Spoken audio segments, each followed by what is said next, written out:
Moncaiol est le village natal de Matalas, né en sa maison familiale Goyeneche, la maison d'en haut. C'est le héros défenseur des paysans souletins du XVIIe siècle. C'est Matalas qui dirigea en 1661 la révolte de ces pauvres paysans opprimés par la pression fiscale et par deux nouveaux maîtres, nobles locaux d'origine béarnaise et bourgeoisie moléonaise protestante. Écoutez donc son histoire, depuis sa naissance en la maison Goyeneche, que nous présente Matine Bérab Salaberry de la famille des actuels propriétaires. Bienvenue dans la maison de Matalas. C'est un peu ma maison. Venez.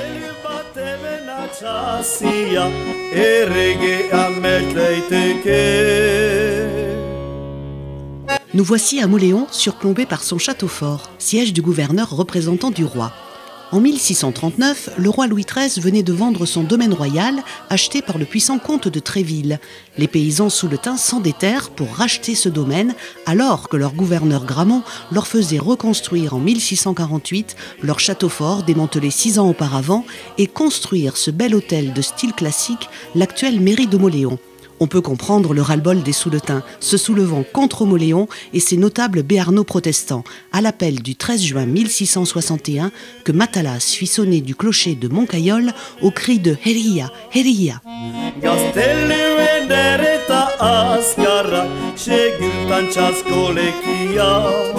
Mais cette révolte de l'été 1661 devait être durement réprimée par les soldats du roi battant les paysans souletins sur la plaine de Chérotte le 12 octobre 1661, contraignant Matalas et quelques partisans à s'exiler.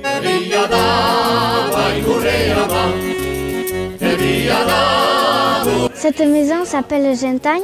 Cette maison, Matalas est venu s'y réfugier car les soldats l'ont pourchassé à Chérotte.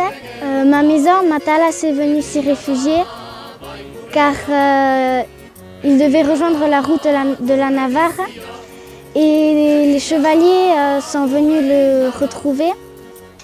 Ils ont brûlé le plancher et l'ont capturé. Matalas il a été obligé de descendre et car il ne pouvait pas descendre, c'était trop haut. Et il est descendu par les escaliers et les soldats l'ont attrapé. Voici ma maison, mais c'est aussi celle où s'est réfugié Matalas pour échapper aux chevaliers. Toutes les sorties étaient bloquées et les chevaliers ont cassé cette porte pour ensuite brûler le plancher et obliger Matalas à descendre et ensuite lui ont coupé la tête.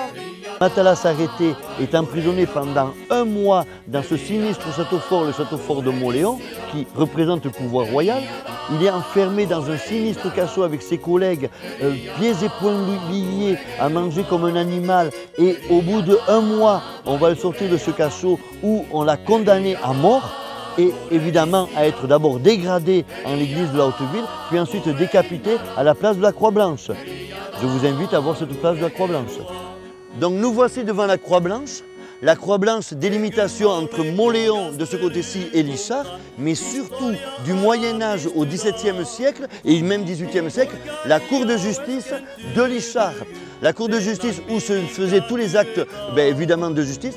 Et c'est là que, évidemment, Matalas a été décapité après avoir été jugé.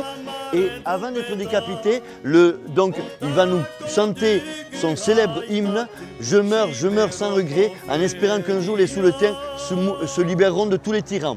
Plus de 350 ans après sa mort, Matalas est éternellement vivant. Il a été sujet de pastoral, il a été sujet de spectacle. Son chant d'Olugabé est toujours répété et je suis très content aujourd'hui, grâce à Chibero Televista, d'avoir eu ce reportage et surtout grâce à nos transmetteurs d'histoire, à savoir Johanna et Simone de la maison Genteina, Matine de la maison Goyeneche, qui non seulement vivent dans cette maison, mais connaissent son histoire et savent la répéter et ce seront nos transmetteurs d'histoire de l'avenir. Heria! Heria!